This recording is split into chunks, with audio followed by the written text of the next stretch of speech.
Blessica, hindi ko pwedeng pabayaan na lang ang mga kapatid ko na mamatay doon. Salita pa ni Vicencio. Wala namang nagawa si Blessica sa desisyon ni Vicencio.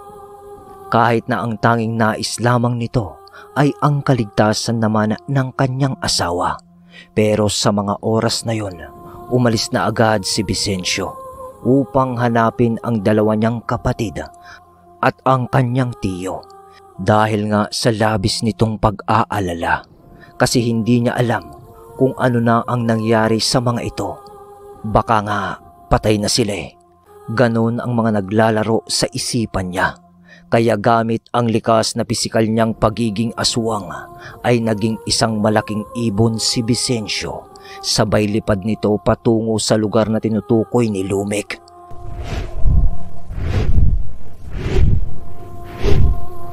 Mabilis niyang binaybay ang kalangitan at nang marating niya ang lugar, sumipat-sipat ito sa himpapawid. Ilang sandali itong paikot-ikot doon. Pero wala siyang makitang Almiro, Crisanto o tiyo amang niya. Kaya minarapat niyang dumapo sa lupa upang sa ganun ay mapagtuunan niya ng mabuti ang lugar. Dahil nakatakip ang mga mayayabong na dahon ng puno sa himpapawid. Pagbaba niya, masilong ang lugar na yon ng kabundukan. Alam niyang kaya pa ng mga kalibunan ang ganong klase ng silong o dilim ng lugar at kaya pa nilang makipaglaban kahit umaga. Basta hindi lang ito nasisikatan ng araw. Hindi kagaya ng mga kiwig na kayang magpalit ng anyo o gamitin ang pagiging aswang kahit sa kalagitnaan ng tanghali. Kaya naglakad-lakad pa noon si Vicencio upang hanapin ang kanyang mga kapatid. Nang ilang sandali pa, hindi pa rin mahanap ni Vicencio ang kanyang mga kapatid. Nawawalan na ito ng pag-asa. Lalong lumalim ang kanyang pag-iisip na baka nga patay na ang mga ito. Kaya naman,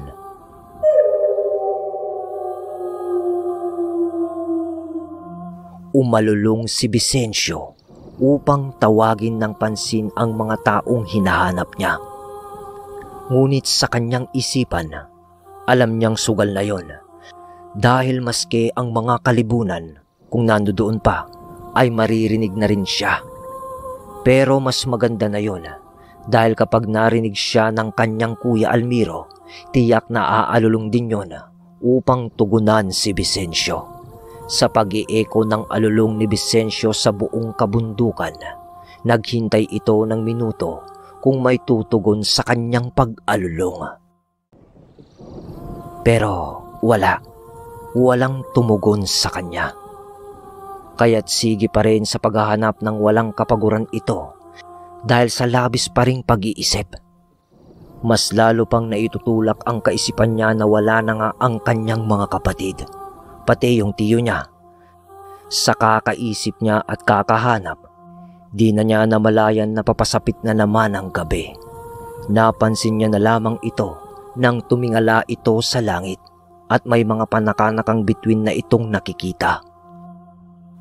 Kuya, Crisanto, asan na kayo?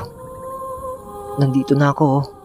Salita ni Vicencio sa kanyang sarili na bubulong-bulong na. Desperado na ito kung makikita pa ba niya ang dalawa niyang kapatid.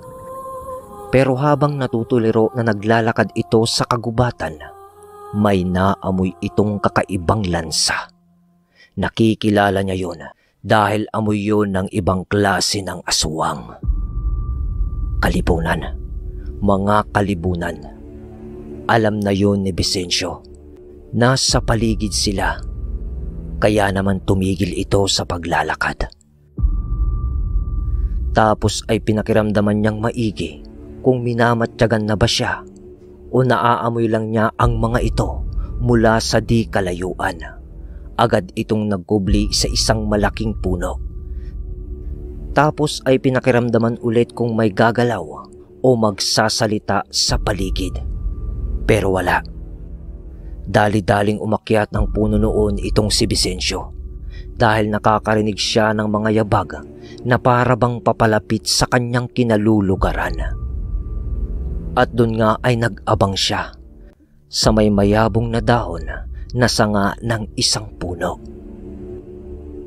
Maya-maya pa, papalapit na ang karakas ng mga yabag.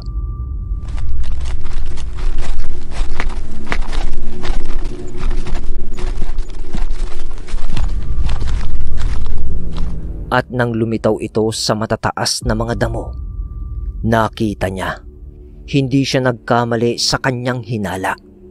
Mga kalibunan ang mga yun. Marami ang bilang ng mga ito, kaya nanatiling tahimik si Vicencio habang nakasilip sa mga yun mula sa itaas. "Hanapin nyo! Nandito lang ang mga yun!" Salita nung isang lalaki na siyang parang pinakapinuno ng mga ito. Isa yung matangkad na lalaki. Yun yung nakausap ni Crisanto na nasa anyo ng pagiging kalipunan. Teka! Sandali! Tahimik kayo! Salita nung lalaki habang nakaangat ang kamay nito na nakasenyas sa kanyang mga kasama. At doon ay tumahimik nga ang mga kalibunan. Parang nakikiramdam itong matangkad na lalaki sa paligid. Hindi naman gumagalaw si Vicencio sa tuktok ng puno. Nasa tapat lang niya kasi ang mga ito. Halos hindi ito huminga.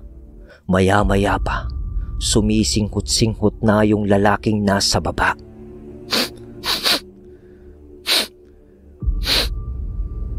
Tapos ay parang naghihinala na ito na may tao doon bukod sa kanila. Nang tumingala yung lalaki sa punong kinalalagyan ni Vicencio, doon naman ay buo na ang pasya ni Vicencio. Lilipad na lang agad ito kung matiklo siya sa itaas ng puno.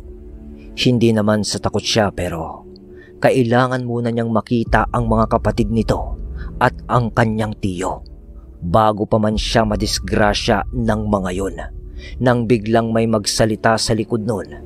"Shinja, ano ba? Sa dami ng mga tauhan mo, hindi nyo man lang mahanap ang magkapatid na yon, pati yung matandang uwak na yon." Doon ay napalingon ang lalaking matangkad na Sinjo pala ang pangalan. At yung kumausap sa kanyang matanda ay ang inang ng mga dumaporte. "Pasensya na, ginang. Pero may ilan pang magkakapatid na mga yon. Hindi naman basta-basta silang kalaban. Kaya nag-iingat din tayo." Habang nag-uusap-usap ang mga yun, biglang sumigaw na ang isa nilang kasama ng Pinunong Sinjo! Pinunong Sinjo! Dito! May marka sila!" pagtawag ng nilalang kay Sinjo kasama ng iba pang kalibunan at sa matanda. Agad na lumapit ang mga ito doon sa pagtawag nito. Kaya nailis naman si Vicencio sa pagkakatiklo ng mga oras na yon. Nakahinga siya, pero kinabahan din siya dahil mukhang malapit nang mahanap ng mga yon ang kanyang mga kapatid. Halo-halo ng emosyon ang nararamdaman ni Vicencio noon. Ano ba ang gagawin niya? Kikilos na ba siya? Kailangan niyang maunahan ang mga yon bago masukol ang mga kapatid nito ng mga yon at mailayo na. Yun ang gusto niyang gawin. Pero paano?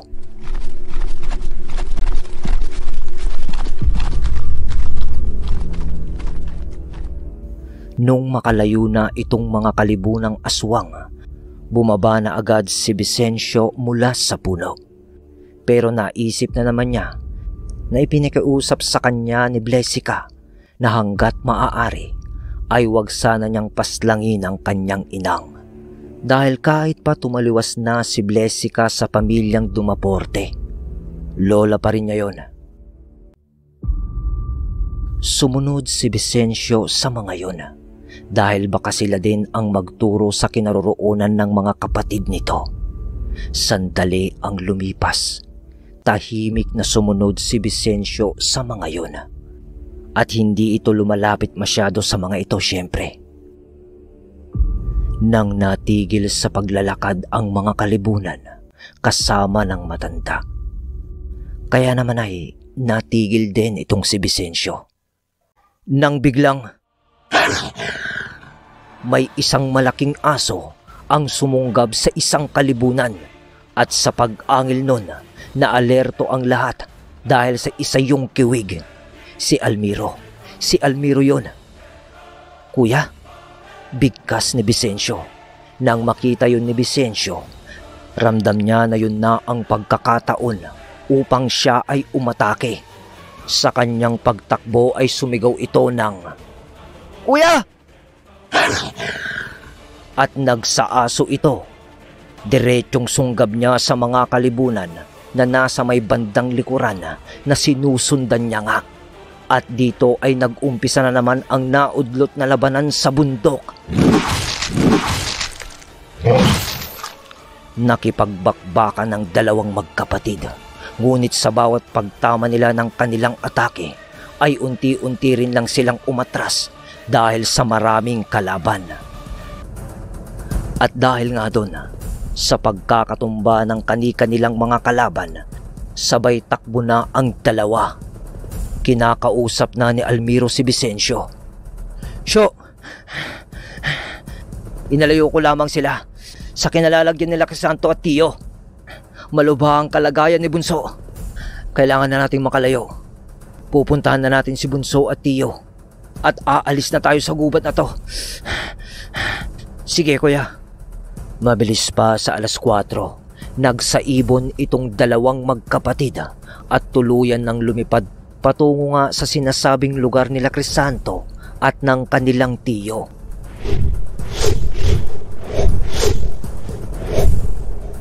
Mga ilang sandali lang ng kanilang paglipad ay narating na nila ang kinalalagyan ni Crisanto at ng kanilang Tio. Bakit ngayon lang kayo?" Salita pa nung matanda. Tio, napalaban pa ako eh. Buti na lang dumating si Vicencio.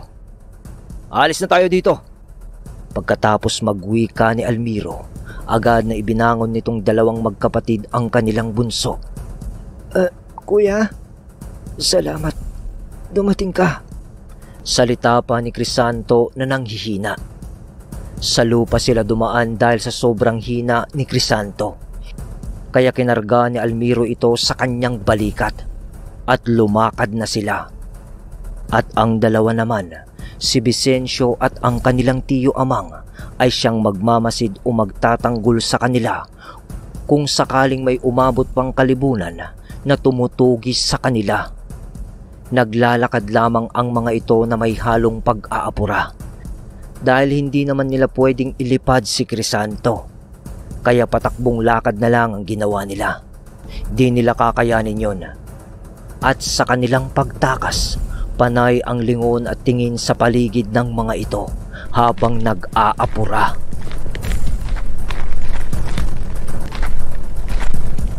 Sa kabilang banda, ang mga kalibunan naman ay hindi pa rin sumusuko sa pagtugis sa kanila. Ilang minuto ang lumipas, sige pa rin sa pagsuyod ang mga kalibunan at pilit pa rin hinahagilap ang angkan ng mga aspindor. Napilit namang tumatakas ng mga oras na yon. Tumagal pa ang habulan. Mabagal ang pagkilos ng magkakapatid dahil kay Crisanto. At umabot na ito ng madaling araw. Nang may sumigaw ng, Nandito! Nandito sila! Sigaw ng isang kalibunan. Nang marinig yun ng 4, nagsalita si Vicencio ng, Kuya, mauna na kayo. Salita niya. Pero, di pwede. Sabay-sabay tayo. Sabay-sabay tayong uuwi. Tugon ni Almiro na medyo pagod na rin dahil sa pagkarga niya kay Crisanto. Nang biglang nakalapit na ang mga kalibunan na tumutugis sa kanila. Hinarap yun ni Amang at ni Vicencio. Almira! Itakbo mo na ang kapatid mo! Bilisan mo! Pagkasalita nun nung matanda agad na may sumunggab na mga kalibunan sa kanila. Doon ay nakipaglaban ang magtiyo. Wala nang urungan dahil kung lulusot ang mga yon, pare-parehas na silang mamamatay. Naging isang malaking aso itong matanda, sabay ganon din si Vicencio. Sa bawat pagkilos ng mga ito ay tumatama sila. Pero sa bawat matutumba na kalaban ay siyang sugat na kanilang tinatanggap sa kanilang katawan. Dahil sabay-sabay na sumusugod ang mga yun sa kanila. Takbo! Takbo, kuya! Salita pa ni Vicencio habang nakikipaglaban kasama ang matanda. Nagngingit-ngit na naiiyak doon si Almiro sa pinaghalong galit at pagkakakita niya sa kanyang kapatid at tiyo na sugatan na nakikipaglaban. Dahil wala siyang magawa, di naman niya pwedeng ibaba si Crisanto upang tumulong. Dahil alam niyang kapag ginawa niya yun, mamamatay na silang lahat doon. Patuloy pa rin sa pakikipaglaban itong dalawa, si Vicencio at Amang, sa mga kalibunan. Masakit man sa damdamin ni Almiro, kailangan niyang tumakbo upang isalba ang kanilang buhay ni Crisanto. Putang magbabayad kayo! Salita ni Almiro na gigil sa pagtakbo nito. Malakas at matibay pa rin yung matanda. Ganon din si Vicencio. Pero sa dami ng mga kalibunan ay hindi nila ito kinaya. At minuto lang naman noon ay papasikat na ang araw. Pero may bumaon na isang kamay sa likuran ng matanda. Siya! Huling salita ng matanda pagkahugot ng kamay sa kanyang katawan. Nang makita yun ni Vicencio. Tiyo! Tiyo! Dahil sa sobrang galit, umatake ito ng bara-bara dun sa pumatay sa kanyang tiyo na si Sinjo. Pero bago siya umabot dun sa lalaki, may isa namang kalibunan ang sumaksak sa kanyang likod ng kuko.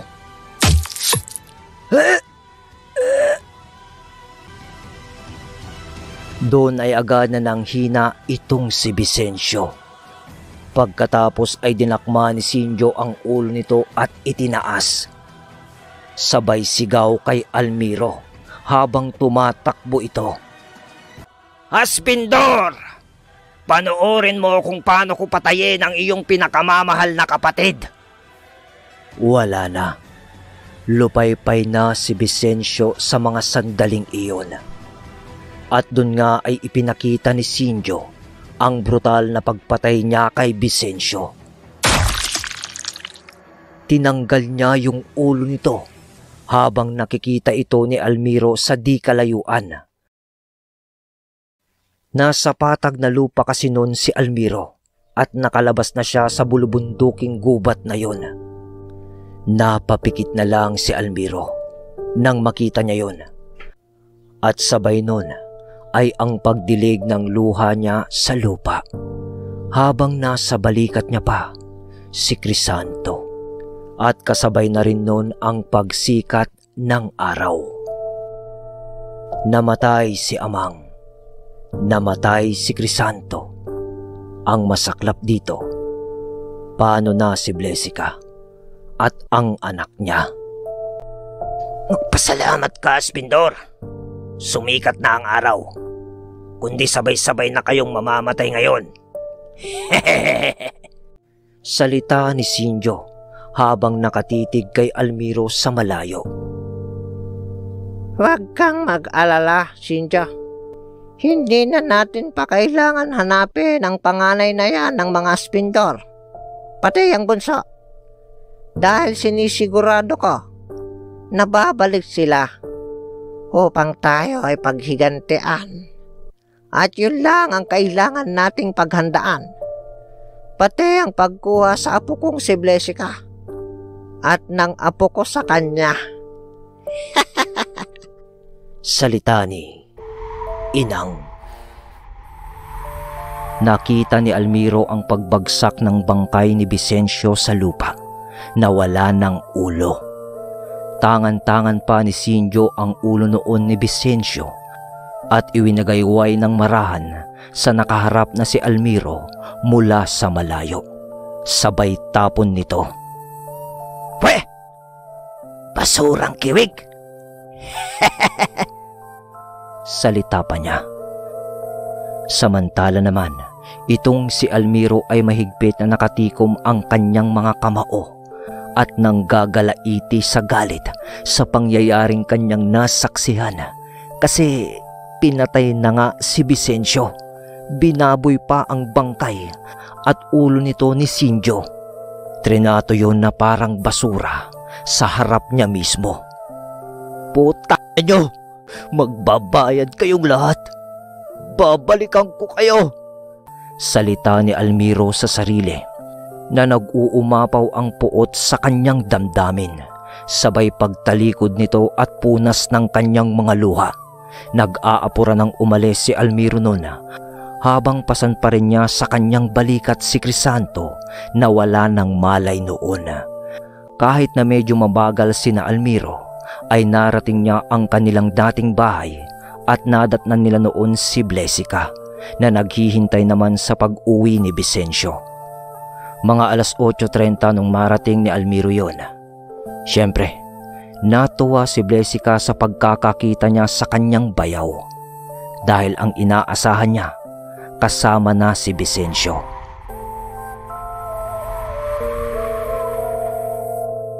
Pero nagtaka ito nang makita niyang dalawa lang sila ni Crisanto at nasa balikat pa niya yun na sugatan. Agad na sumalubong noon si Blesica na kalong-kalong pa ang anak nila ni Vicencio. Kuya Al, anong nangyari? Si Sio, na paano? Nasaan? At saka na paano si Crisanto? Bakit ganyan? Blesica, ipasok muna natin sa loob si Crisanto upang malunasan ng kanyang mga sugat. Sasabihin ko na lang sa iyo sa loob ng bahay ang buong pangyayari. Malungkot na tunog na pananalita ni Almiro. Agad na pinaibabaw ni Almiro ang kanyang kapatid sa papag nang nakapasok na sila sa bahay.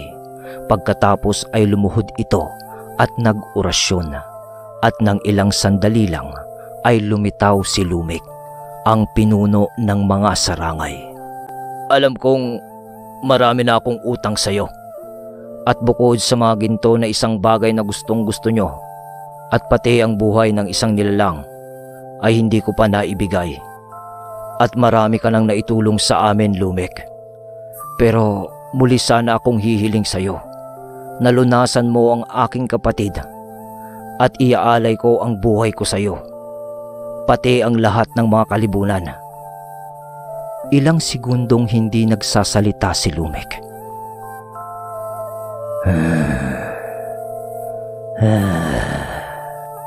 Matagal ko nang pinagsisilbihan ang pamilya mo, Almiro.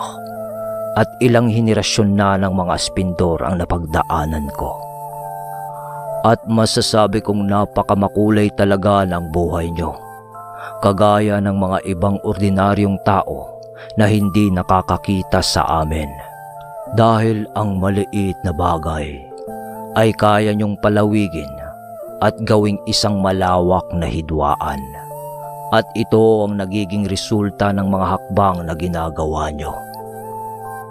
Salita ng sarangay. Nakikinig lang naman noon si Almiro at Blesica. Sige Almiro, kumilos ka. Bigyan mo ko ng konting laway ni Crisanto. Utos pa nito. Agaran namang kumuha ng laway si Almiro sa bunganga ng kanyang kapatid at kinuha ito ng sarangay. Hindi man dumampi ang palad ng sarangay sa kanyang kamay. Pero kasi, yung basang kamay ni Almiro na may laway, malagkit pa nga yun ay bigla na lang natuyo sa harapan ng sarangay na para bang kinuha niya nga ito. Nang matapos yun, ay hindi naman makapaghintay pa si Blesica na sabihin sa kanya ni Almiro kung anong nangyari sa asawa nito. Ibinaba ni Blesica ang anak nila ni Vicencio sa duyan nito. Tapos ay lumayo sila ng konti ni Almiro sa kinahihigaan ni Crisanto dahil parang nagriritual na itong sarangay upang gamutin nga si Crisanto. At sa pag-uusap ni Blesica at Almiro nang medyo tahimik lang, Blesica, kinalulungkot kong sabihin, patay na si Vicencio.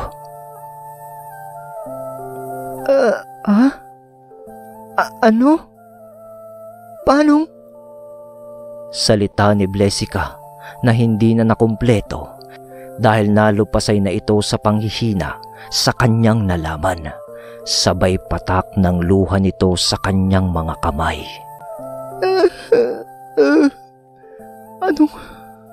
Anong nangyari, Kuya Almiro? Ano pong nangyari? Tanong ni Blesica sa bayaw nito. Yumuko naman si Almiro para damayan si Blesica. Napatay siya sa laban, Blesica. Salita ni Almiro na mangilid-ngilid na naman ang luha. Pero pilit na niya yung pinipigilan dahil kailangan niyang maging matatag bilang panganay ng pamilya. Halos sila na lang kasi ang natitira at ang anak ni Vicencio na sanggol pa lamang. Nang biglang, Almiro, salita ni Lumek. Sandali. Doon ay inalalayan na ni Almiro si Blesica para paupuin na lamang sa isang sulok ng kanilang bahay. Dahil sa patuloy pa rin itong umiiyak. Tapos ay agaran ng lumapit si Almiro sa sarangay at nagwika ulit yon ng, "Ang laway mo, Almiro, ipahid mo rin sa mga sugat ng iyong kapatid." Wala nang sali-salita pa ay kumuha naman ng laway si Almiro sa kanyang bibig sa pamamagitan ng kanyang mga daliri. At ipinahid-pahid ang mga yon sa malalalim na sugat ni Crisanto. Sunod nun ay umusok ang ilong ng sarangay. Tapos ay hinawakan nito ang katawan ni Crisanto. "Magpapaalam na ako, Almiro." Bakit, Lumek? "Kailangan kong pumasok sa katawan ng kapatid mo at makiisa dahil yun lamang ang tanging paraan para bumalik ang apoy ng kaluluwa nito. Sa makatuwid, Almiro, sa tagal ng paninilbihan ko sa mga aspindor, ito na ang huling pagkakataon na makikita mo ako." Pero magsasalita pa sana si Almiro, kaso bigla na lang nawala si Lumek. At maraming itim na usok na lamang ang kanyang nakita na pumasok sa dalawang butas ng ilong ni Crisanto, pati sa bibig nito na medyo nakabuka. Nang matapos yun, ilang minuto ang lumipas at katahimikan ang bumalot sa bahay nila. At tanging halinghing lang ng iyak ni Blesica ang iyong maririnig. Anong mangyayari? Vicencio, paano na kami ng anak mo?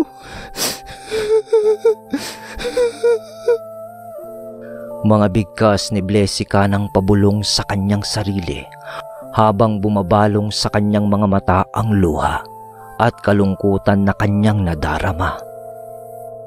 Nang habang tinitignan naman ni Almiro ang katawan ni Crisanto, unti-unti nang natutuyo ang mga sugat nito sa katawan. Mga ilang sandali pa ay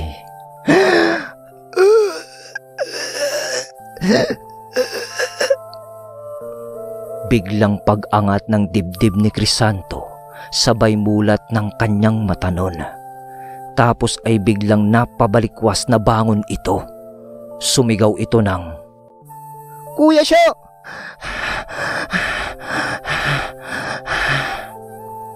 Pagsigaw nito, Tapos ay sabay hingal. Agad naman na hinawakan ni Almiro ang dalawang balikat nito. Sabay, "To, salamat. Salamat at maayos ka na."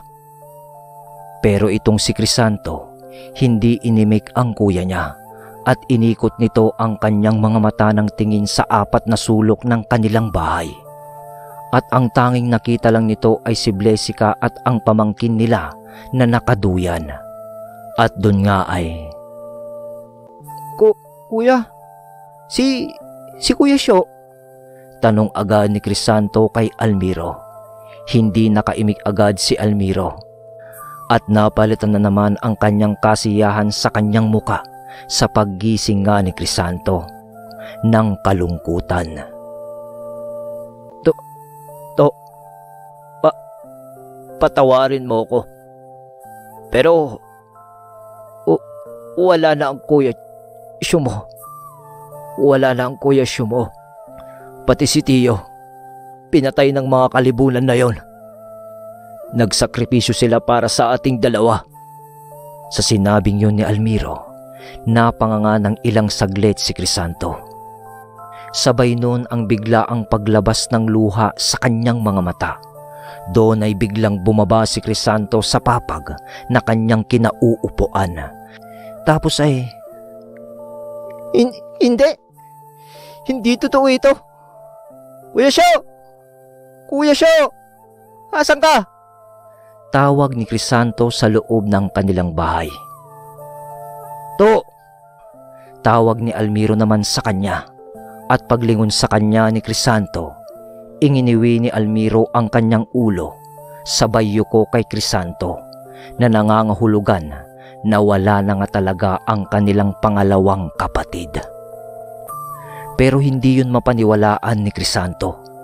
Tumakbo pa ito papalabas ng kanilang bahay. "To, mahina ka pa!" Awat ni Almiro sa kanilang bunso. Pero tumakbo pa rin papalabas si Crisanto at sumisigaw siya ng, "Kuya! Kuya! Kuya Syo! Asan ka?" Salita nito ng pasigaw habang patakbo pa ito sa kanilang parang papunta sa kalsada. Pero dahil sa mahina pa ang katawan niya, madali itong nadapa sa lupa. At pagkadapa niya, Kuya Syo, asan ka? Kuya!" Iyak nito na may lupa-lupa pa sa bibig niya dahil sa pagsubsob nito sa lupa. Papasunod naman na noon si Almiro sa kanyang likod at nang makalapit ito, agad niyang binangon si Crisanto sa lupa at yinakap niya ang kanyang kapatid. To, wala nang kuya mo. Wala na." Sumunod din naman si Blesica kay Almiro noon, kaya nasa tabi na siya noon ng dalawang natitira pang aspindor. At doon ay nag-iyakan na silang tatlo ng tuluyan sa pagkawala ni Vicencio. Sandali pa ng iyakan ay narinig naman nila ang pag-iyak ng bata sa loob ng kanilang bahay.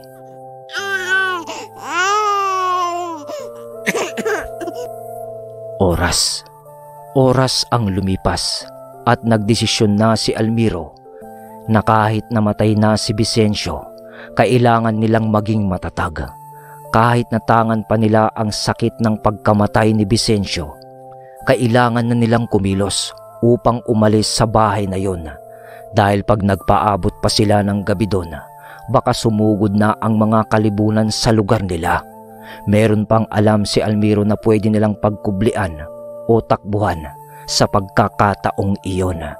Kaya habang tangan ang ilan sa kanilang gamit at pati yung bata, ay umusad sina Almiro, Crisanto at Blesica papunta sa isang bayan na sinasabi nga ni Almiro. Sa ilang oras ng kanilang paglalakbay, naabot nila yon. At ang tinutukoy pala ni Almiro ay ang antingerong matanda na si Anaklito. Kibig! Bakit ka na parito? bungad ng matanda sa kanila. Mukhang wala yung isa niyong kapatid ha. Dagdag pa nito. Doon naman ay bigla na lamang lumuhod si Almiro sa harapan ni Anak Lito. Humihingi ito ng tawad sa nakaraang nangyari sa kanilang unang pagkikita. At ikinonsidera ni Almiro na baka tulungan naman sila ni Anak Lito dahil nga sa napag-alaman naman nilang kaibigan yon ng kanilang tiyo. Kumbaga nakipagsapalaran na lang itong si Almiro kasama yung dalawa at bata na baka sakaling kaawaan sila nito at kandiliin kahit sa maiksing panahon lang sa napakalaking sigalot na nangyari sa kanilang buhay. Noong una ay napaisip pa itong matanda dahil nga ayaw nito na makisama sa mga aswang. Pero nang makita ng matanda ang sanggol na aspindor, nagsalita itong matanda habang nasa likod pa ang kanyang kamay. Tignan mo nga naman ang buhay at pagkakataon. Tumayo ka dyan, Kiwig. Hindi ako Panginoon para iyong luhuran. Pwede kayong manatili dito. Pero wag mong isipin na tinanggap ko kayo dahil sa mga pamangkin kayo ni Napoleon o Amang. Nakakalungkot lang at patay na rin pala siya. Tatanggapin ko kayo para sa sanggol na hawak ng babaeng yan. At ikaw naman, Iha. Hindi ka aswang pero ramdam kong may tangan kang kaliwa. Ano ka ba? Mangkukulam? O mambabarang? Mambabarang po ako. Ganun ba? Sige. At tatanggalin ko lang ang mga anib sa bahay ko bago kayo pumasok para hindi naman kayo maapektuhan sa pananatili nyo dito. At kayo naman mga Kiwig, marami tayong pag-uusapan. Pagkatapos ng pag-uusap na yun, tuluyan nang nanatili ang mga aspindor sa kandili ng isang malakas na antingerong matanda.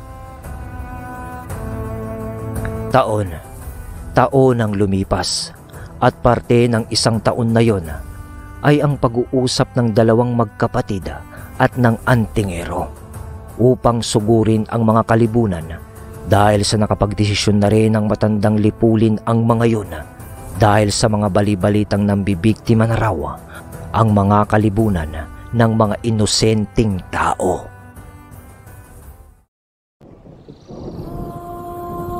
Nang isang gabi na nakapaloob pa rin sa isang taon na yon.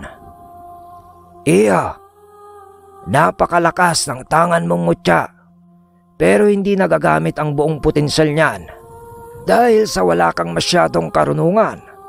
Kung ititiwala mo sa akin na buhayin yan at pagpapalabas ng lakas niyan, ay magagawa ko yon. Salita ng matanda kay Almiro. Tang, sige o. Ibinigay nga ni Almiro ang mutya ng bulalakaw sa matandang yon. Maya-maya pa ay nagparingas yung matanda ng kahoy na panggatong sa lupa.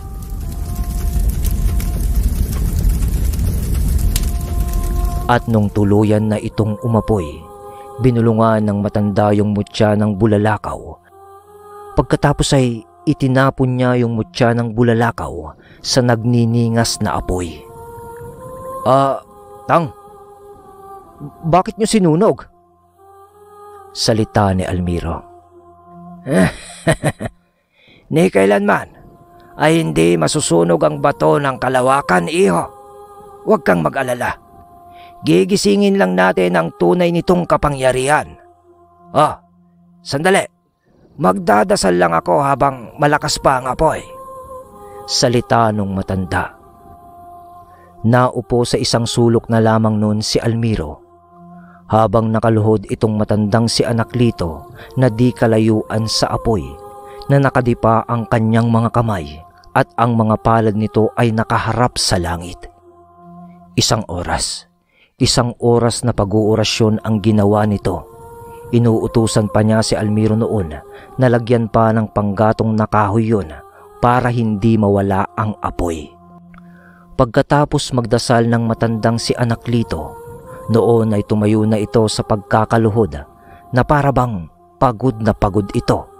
Kasi kahit medyo kulubot na ang balat nun, pinagpapawisan pa at may kasama pang hingal. Tara na, Almiro. Bukas na natin kukunin ang mutya. At tiyak na magbabago ang pakiramdam mo pag isinuot mo ulit yan. Nasa'yo pa ba yung tali niya? Opo, Tang. Sagot ni Almiro sa matanda. Nagpahinga na nga ang dalawa ng gabing iyon. Tapos ay kinaumagahan, agaran na nilang binalikan ang sinunog nilang mutya ng bulalakaw. Kasama na noon si Crisanto na nanunood lamang sa ginagawa ng mga ito. May mga ilang baga pa noon yung pinagsunugan at umuusok pa ng konti. Nang kumuha ng isang patpat yung matanda, at saka niya pinagtatanggal yung abunon gamit yung patpat. Tapos ay may hiniwalay ito na bato na nagbabaga pa ng mga sandaling yun. Yun na yung mutya ng bulalakaw. Ayan. Kunin mo na. Salita nito. Pero Tang, baka mainit yan Nagbabaga pa Salita ni Almiro. Ano ka ba? Basta pulutin mo. Hindi ka mapapaso dyan dahil ikaw ang kinikilala ng mutya na yan bilang nagmamay-ari. Medyo alanganin pa si Almiro nun na pulutin yon. Pero gaya nga ng sinabi ng matanda, hindi siya mapapaso. At nung pinulot niya nga iyon, hindi siya napaso. Bagkus ay nagulat si Almiro dahil lamig. Lamig yung naramdaman niya nang pulutin niya iyon. Nang nawala na ang pagbabaga nito, ay agad nang ikinabit ni Almiro ito sa kanyang tali upang isuot na kwintas. Ngayon, handa na tayo sa pagsugod sa mga kalibunan. Kasabay ng pagwika ng matanda ng umagang yun, dumating pa ang 9 na antingero na magiging kasangga nila sa pakikidigma sa mga kalibunan kasama ang inang ng mga dumaporte. Kahit gaano pa sila karami, kaming 10 ay sasapat na upang itapat sa mga yon. At kasama pa namin kayong mga kiwig. Mas tiyak na ang ating panalo. Salita ng matanda. Isang araw lang ang lumipas pagkatapos ng tagpong iyon. Sa pag-aagaw ng dilim at liwanag, nasa paanan na ng bundok itong mga antingero kasama si Crisanto at Almiro. Dahil ang bundok na yon ay kung saan dating nakatira ang mga aspindor na sinakop na ng mga kalibunan. At dito na magsisimula ang pagbawi nila sa teritoryo ng kanilang angkan.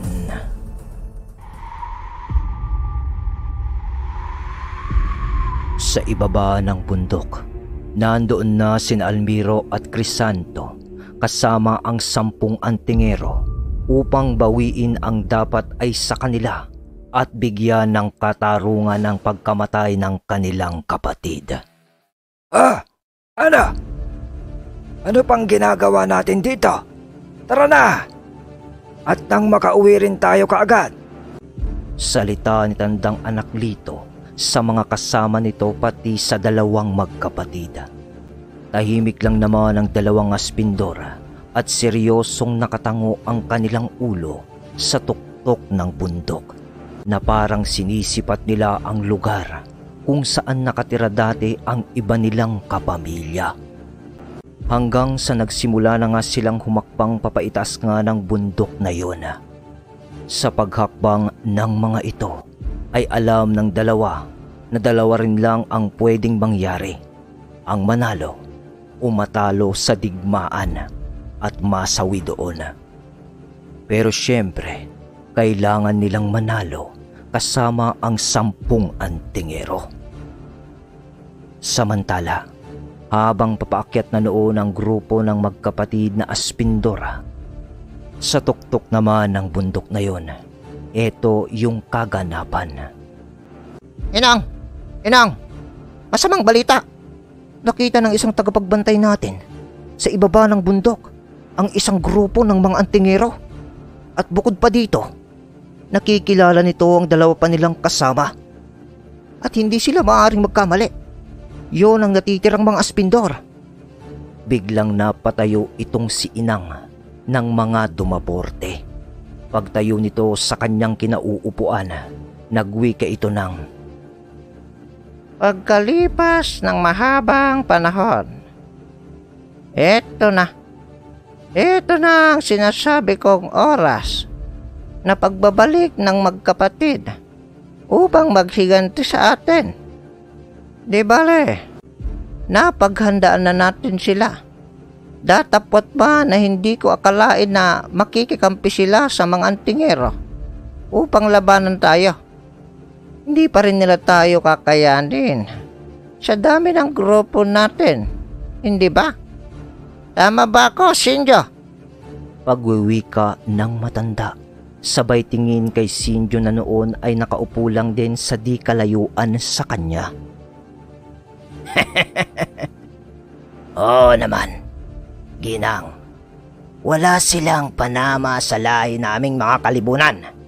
Tama lang na dumating na sila para maubos na ang lahi ng aspindor na kiwig na siyang tuluyang yumurak sa amin noon. Pero kami na ang mag-ahari ngayon dito.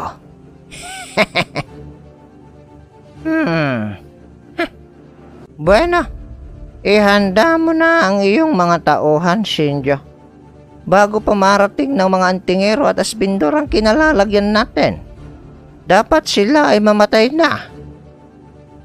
Sa salita na yon ng matanda, ay agaran ng lumabas itong si Sinjo upang tipunin at utusan ang kanyang mga tauhan para salubungin ang grupo nila Tandang Anaklito. Mabilis na tinipon ni Sinjo ang kanyang mga tauhan at naghanda ang mga ito sa nag-aambang digmaan. Makinig kayo! Hindi na kailangan pang makarating ang mga paparating na kalaban dito sa pinakatuktok ng bundok. Mga antingero ang karamihan sa kanila at kasama ng 2 pipit na aspindor. Pagkarinig ng mga tauhan ni Sinjo ang maikling talumpati nito, ang mga taong normal na nakatayo sa harapan niya ay nagpalit ng anyo bilang mga kalibunan. At mabilis na pumaibaba sa bundok na halos pagapang ang itsura ng mga yun kung lumakad. Samantala, sa grupo naman nila Almiro, pansamantalang tumigil ang mga ito dahil sa mayroong konting ritual na gagawin itong si Almiro sa kanyang mutya ng bulalakaw. At doon nga ay saglit lang, tinanggal niya ang kanyang mutya sa kanyang liig na nakakwintas. Pagkatapos ay kumutkot ito sa lupa sa pamamagitan ng kanyang mga kamay. Sabay bulong nito ng 3 salita na turo sa kanya ni Tandang Anaklito. At ang sabi niya, El Pertudes Obra. Sambit ni Almiro. Pagkatapos ng 3 katagang yun, ay agad na ibinaon ni Almiro ang kanyang mutya sa lupang yon na kanyang kinutkot at tinabunan ito. Maya-maya pa ay nagsalita na si Tandang Anaklito. Alinsunod sa mga plano natin. Ikaw ang magiging mata namin, Almiro, sa mga pababang kalaban mo na.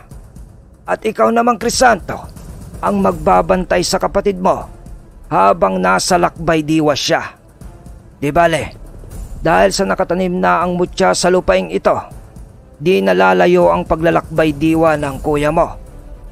Mga salitang binitiwan ni Tandang Anaklito bago sila magpatuloy sa kanilang pagtahak sa bundok. At bago pa sila lumakad, isa-isa sa mga kasamahan nito ay tinanggal ang kani-kanilang mga tsinelas sa pag-akyat. Dahil ayon kay Tandang Anaklito na kinakailangan nilang gawin yun upang mas lalong mapalawig nito ang tibay nila sa labanan dahil sa pagtanim ni Almiro sa kanyang mutya ng bulalakaw na sakop na nga ng kapangyarihan nito ang buong kabundukan na yun. Sa tamang orasyon ng mga antingero ay makakamit nila ang lakas ng pangangatawan na nagmumula sa mutya ng bulalakaw na nakatanim din sa lupang kanilang inaapakan. Kumbaga, double purpose yung ginawa nila. Ganon din ang dalawang magkapatid. Sige o, Tang. Mag-iingat po kayo. Salita ni Crisanto.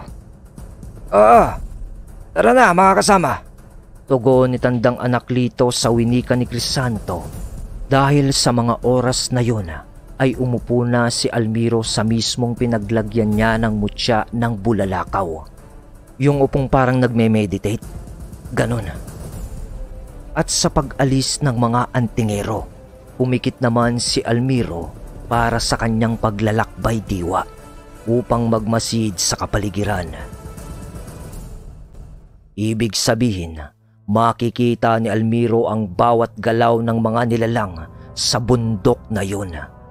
Kagaya nga ng sinabi ni tandang anak Lito, siya muna ang magiging mata ng mga antingero.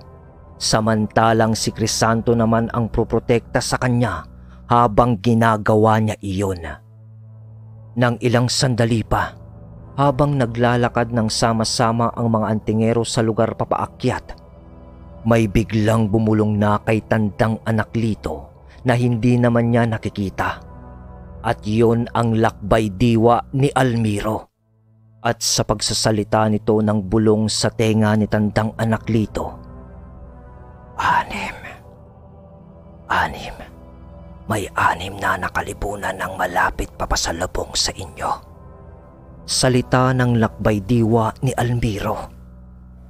Agad naman na sumenya si tandang anak Lito sa kanyang mga kasama at marahan na kumilos ang kasamahan nito upang magkubli sa mga puno at sa mga matataas na damo ang mga ito. Sabay hugot din ng marahan sa kanilang mga daladalang itak. Nag-usal din sila ng pansabulag sa kanilang mga bakod sa katawan upang sila ay hindi basta-basta makita ng mga iyon sa mga paparating nga na kalaban. Tahimik ang paligid at kanya-kanyang pakiramdaman itong mga antingero kung malapit na ang mga kalaban. Maya-maya pa, nakarinig na sila ng pagkaluskos sa paligid.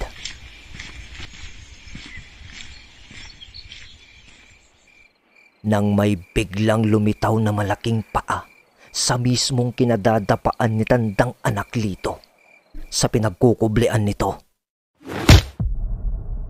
Kumpirmado, paayon ng kalibunan.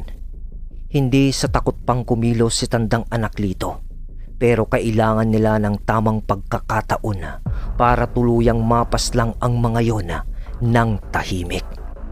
Pero maya-maya pa, may sumaksak sa nakatayong nilalang sa harapan ni tandang anak Lito, at yun ay walang iba kundi yung kasama niyang pipi na antingero. Doon ay dali-dali nang bumangon si tandang anak Lito upang sabayan na ito sa kanyang pag-atake. Pagbangon niya ay may umangil agad sa kanya na isang kalibunan, pero bago man yun makagawa ng mas malakas na ingay ay agad na binaunan ulit ng isa niyang kasamahan ng itak yung likod nito. Walang imikan ang mga antingero. Puro tanguhan lang ang ginagawa nila noon, sabay kubli ulit. Maya-maya pa'y may papalapit na naman na isang kalibunan. Agad na sinalubong naman yon ni tandang anak Lito ng kanyang itak.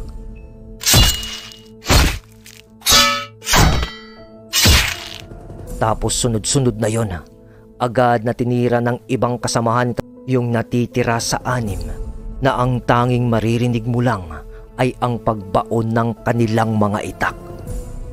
Iniwan na nila ang mga bangkay ng mga yon at agad-agad na nagpatuloy sa pag-akyat. Makalipas ang ilang minuto ay may bulong na naman mula kay Almiro kay tandang Anaklito. Ganon ang nangyayari. Sa pag-akyat ng 10 antingero, naging malaking bintahi sa kanila ang paggamit ni Almiro ng mutya ng bulalakaw dahil tahimik nilang nagagapi ang mga pababang kalibunan upang sila ay harangan o paslangin din. Hanggang sa malapit na noon ang mga ito sa mismong pinakakuta sa tuktok ng bundok na iyon, kung saan nakabase ang buong lupon ng mga kalibunan at ng pinakapinuno nila na inang ng mga dumaporte.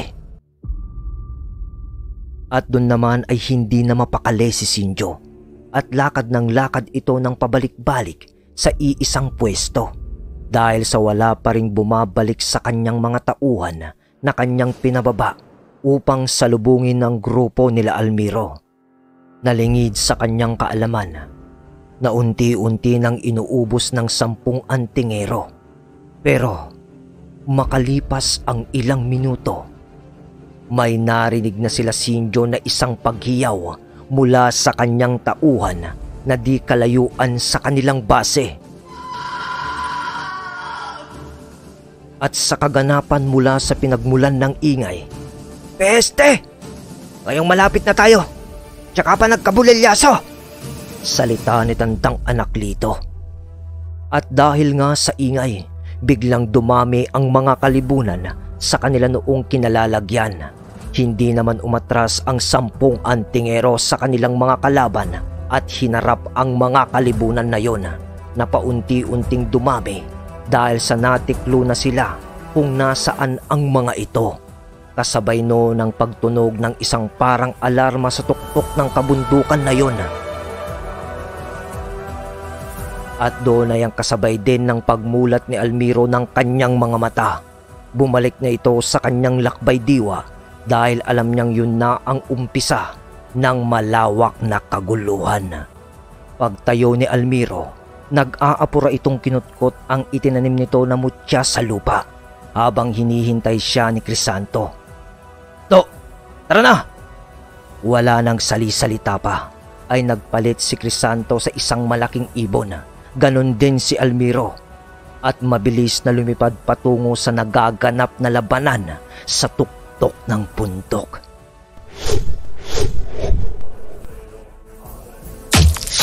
Samantala, sa nangyayaring kaguluhan sa tuktok, sa bawat pag-ilag ng matandang si Anaklito sa kanilang mga kalaban, ay siya namang pag-unday nito ng kanyang itak. Baon ng kanyang patalim sa katawan ng mga kalibunan na kanyang nakakaharap. Sabay takbo ng pag-abante patungo sa lugar na mismo ng mga kalibunan. Ganon din ang mga kasamaan nito. Pugot ng ulo ng kalibunan. Pagbunot ng saksak sa mga ito. Habang nakikipaglaban ng mga antingero sa kanilang pagtakbo-takbong pag-abante, ay narating na nila ang patag na lugar sa tuktok ng bundok kung saan nananatili ang karamihan sa mga kalibunan. Pero nung nandun na sila, ay mas marami na ang sumalubong sa kanila. Nang matanaw sila ni Sinjo, ay agad na nagturo ito sa kanila, sabay pagsigaw ng, "Patayin! Patayin ang mga antingero yan!" Pero pagsigaw naman niya, ay bigla namang may bumaba mula sa himpapawid na 2 malalaking ibon, ang magkapatid na Aspindor. Wala nang patumpik-tumpik pa. Bago dumapo sa lupa ang 2, ay nagsamalaking aso na ang mga ito upang atakihin mismo itong si Sinjo. Sa paglapag nila sa lakas ng puwersa ng pagbulusok, naunang dumapo si Crisanto kay Sinjo. Doon ay nagpagulong-gulong silang 2 sa bilis ng pangyayari. Sa pagdapo naman ni Almiro sa lupa, wala itong inaksayang segundo at agaran niyang hinabol ang gumugulong niyang kapatid kasama yung malaking kalibunan na si Sinjo.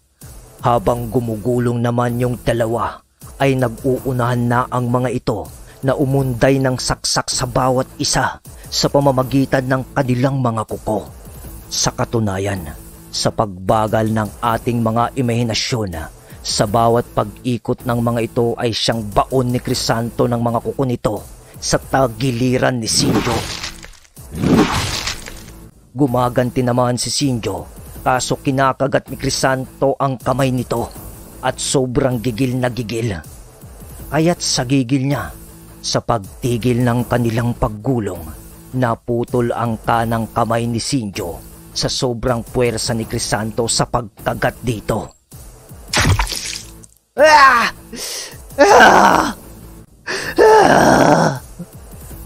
Walang iyakas, Pindor! Hiyaw ni Sinjo. Nakapaghiwalay na kasi sila ni Crisanto pagkatapos maputol ang kamay nito. Pero hindi pa man lubusang nakakabangon itong si Sinjo dahil sa nakaluhod pa lang ito sa lupa. Walang kaabog-abog ay nandyan na naman si Almiro. Agad siya nitong pinatumba sa isang malakas na pagkalmot. Ngayon ang araw ng paniningil, salita pa ni Almiro pagkatapos niyang atakihin si Sinjo. At sa pagkakabaliktad ni Sinjo, agad na tumayo at humakbang naman si Crisanto at linapan na naman ang liig nito. At iginalaw-galaw pa niya ang kanyang panga para mas lalong bumaon iyon sa liig ni Sinjo. Sa kabilang banda naman ng labanan, napapalibutan na ang mga antingero noon, pero biglang sumigaw si tandang anak Lito ng, "Gawin na natin! Gawin na natin mga kasama!" Salita niya. Agad na kumilos ang mga kasama nitong mga antingero na para bang umayos ang mga ito at may binubuong kung anong bagay o korte. Nang matapos nila yun, kung titignan mo ito mula sa taas, para ba silang bumuo ng 5 kanto ng bituin. Kasi 5 sa loob, 5 rin sa labas. Kasama siyempre si tandang anak Lito. Nang magawa nila ang pagsasaayos ng korte ng bituin, nag-usal ng sabay-sabay ang mga antingero at sabay ihip sa kani-kanilang mga itak at tarak ng sabay-sabay din sa mga yun sa lupa.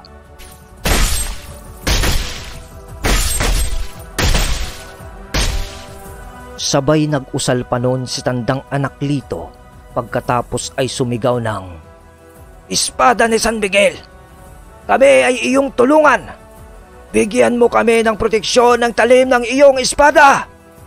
Pagsambit noon ng matanda, biglang nagbaga ang mga itak ng 10 antingero. Sabay noon ang pagtunog ng kidlat sa kalangitan.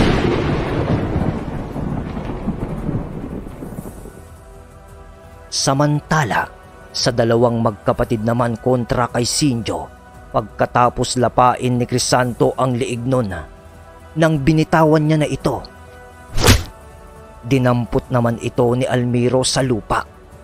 At kahit na mas malaki yun sa kanya, parang wala lang yung bigat sa pagbuhat niya. Nagbabaga nun ang mutya ni Almiro sa kanyang kwintas na para bang binibigyan siya kasi nito ng karagdagang lakas pisikal. Kaya naman binalibag ni Almiro itong si Sinjo sa lupa. At pagkabalibag ni Almiro, pinulot na naman niya ulit yun sa pamamagitan ng kanyang pagdakma sa kanyang liig. Hinang-hina na noon si Sinjo pero buhay na buhay pa ito. Isinandal ni Almiro ang likod ni Sinjo sa isang malaking puno habang dakma nito ang duguan na liig nito. "Ano? Kulang pa ang ginagawa namin na to sa'yo sa ginawa mo kay Vicencio."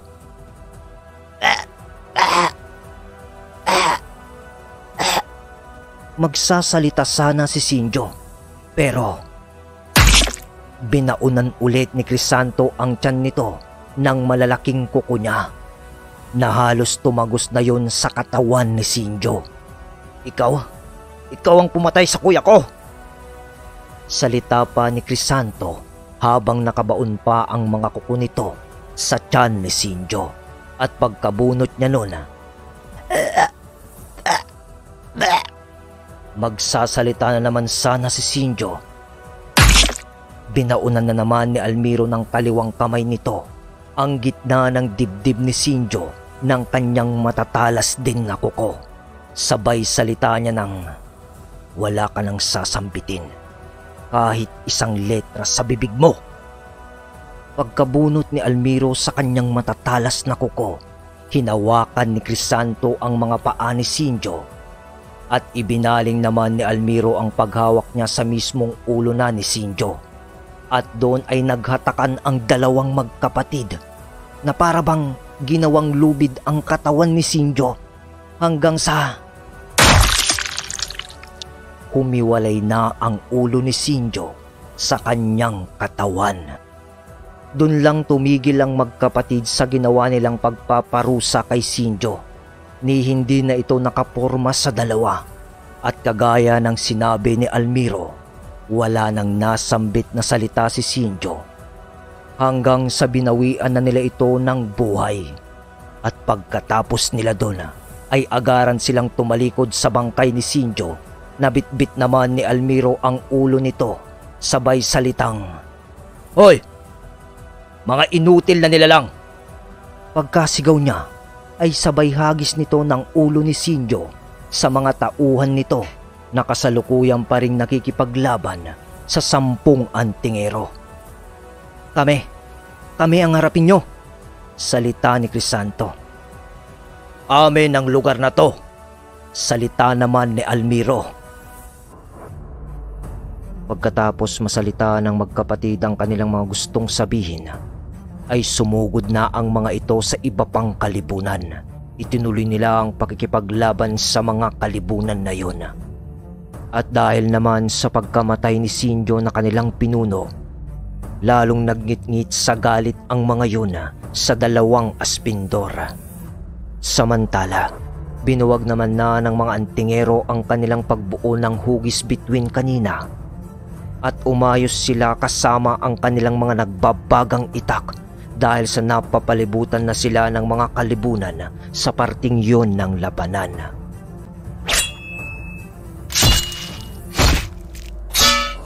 Sa bawat pag-abante ng mga kalaban ay itak ang sumasalubong sa mga aswang at sa bawat pagtumba ng nasa harapan nila ay siya namang pagsugod ng isa pa sa likod nito upang atakihin sila.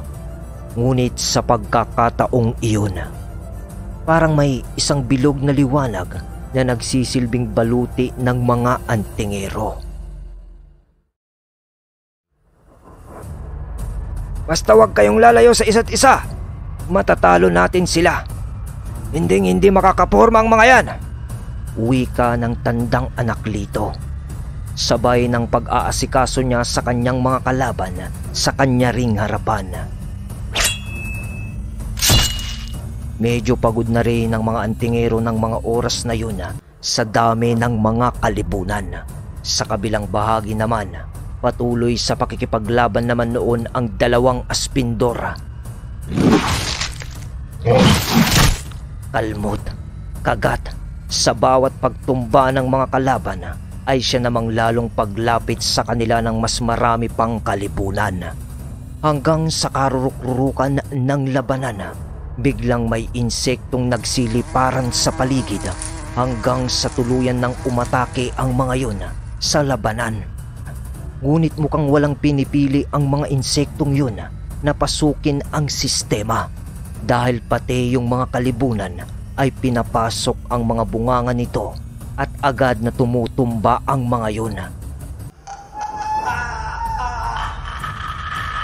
Para bang binabarahan ng mga ito ang paghinga ng mga nilalang na kanilang mapapasukan sa bunganga o sa ilong. Dahil doon ay biglang natigil ang labanan. Dahil ang gera ay biglang naging isang dilubyo sa isang iglap. Ang karamihan sa mga kalibunan ay nagsisitakbuhan na dahil sa pag-ataking yun ng mga mababagsik na bubuong insekto.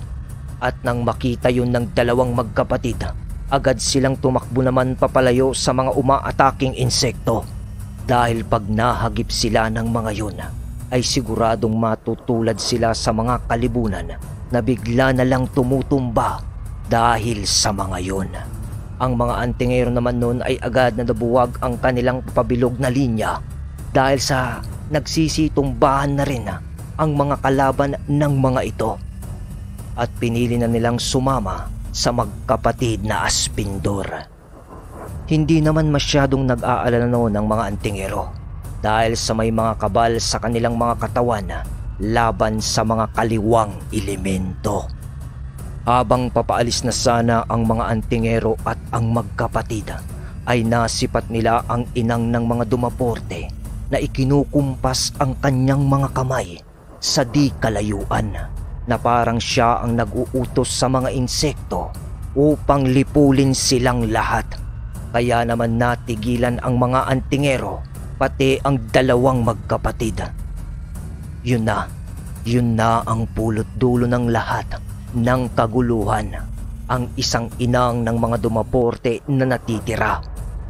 Galit na galit ang mga antingero sa inang ng mga dumaporte, pati yung dalawang magkapatid, pero hindi naman sila makalapit dito dahil sa mga insektong pumapalibot at pumoprotekta dito. Mamatay kayong lahat dito. Ginawa ko lang namang kasangkapan ng mga kalibunan para sa aking sariling mithiin. Ngayong wala na silang pakinabang, marapat lang na mawala na sila. Wika ng inang ng mga dumaporte habang ikinukumpas nito ang kanyang mga kamay sa pag-utos niya sa kanyang mga insektong napakababagsik.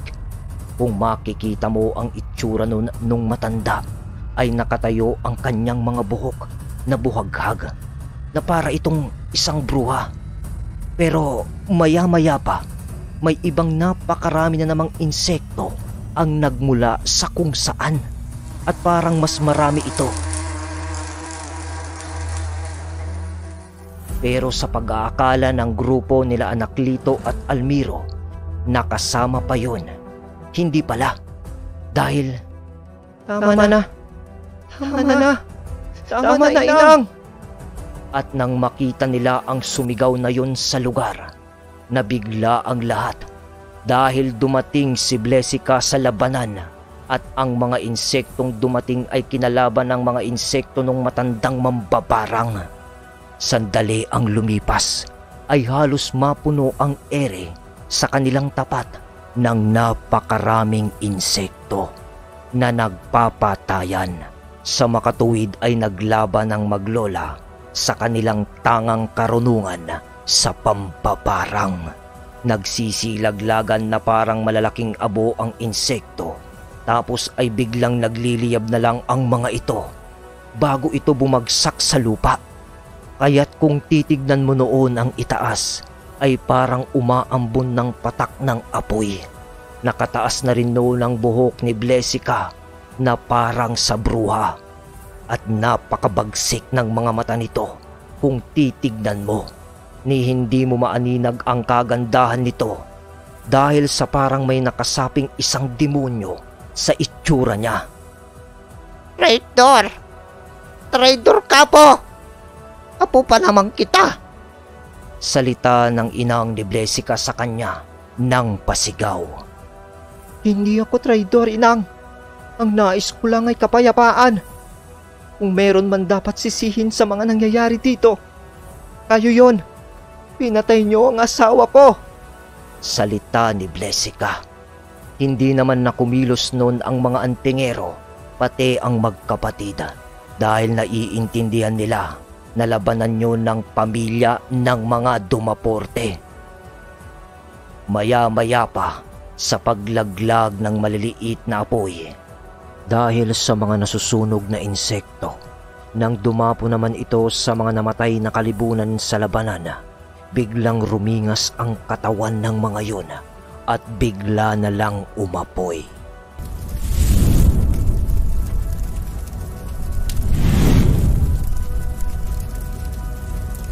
Dahilan upang kumalat ang apoy sa buong paligid, dahil sumilab na ang lahat ng namatay na aswang, hanggang sa naubos na lahat ng mga insekto Tumabi na lang ang magkapatid noon, pati ang mga antingero sa mga kaganapang iyon.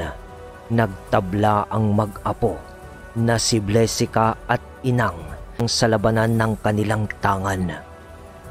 Pagkatapos noon ay biglang lumabas na ang isang lalaki mula sa likod ni Blesica. Nakalong-kalong ang anak nila ni Vicencio. At ang lalaking yon ay ang dating katiwala ng inang ng mga dumaporte na si Itoy. Pati ba naman ikaw, Itoy? Nalason ng utak mo? Pasensya na ho, Inang. Pero namulat lang po ako sa katotohanan. At ayoko na ho ng kaguluhan. Salita ni Itoy. Inang, tama na. Walang kahihinatnan ang ginagawa nyo na to. Puro kapangyarihan na lamang ang nasa isip nyo. Bakit hindi nyo ba kayang manahimik na lang at sumaya para sa maliliit na bagay? Ang araw ng inyong buhay ay papalubog na dahil sa inyong katandaan. Sinasayang nyo lang ang mga oras nyong natitira sa mga walang kabuluhang bagay. Matapos yun sabihin ni Blesica, hindi na nun nagsalita ang inang ng mga dumaporte at napayuko na lang ito sa pagkakakita niya sa kanyang apong si Blesica at sa bata na apo rin niya kay Blesica.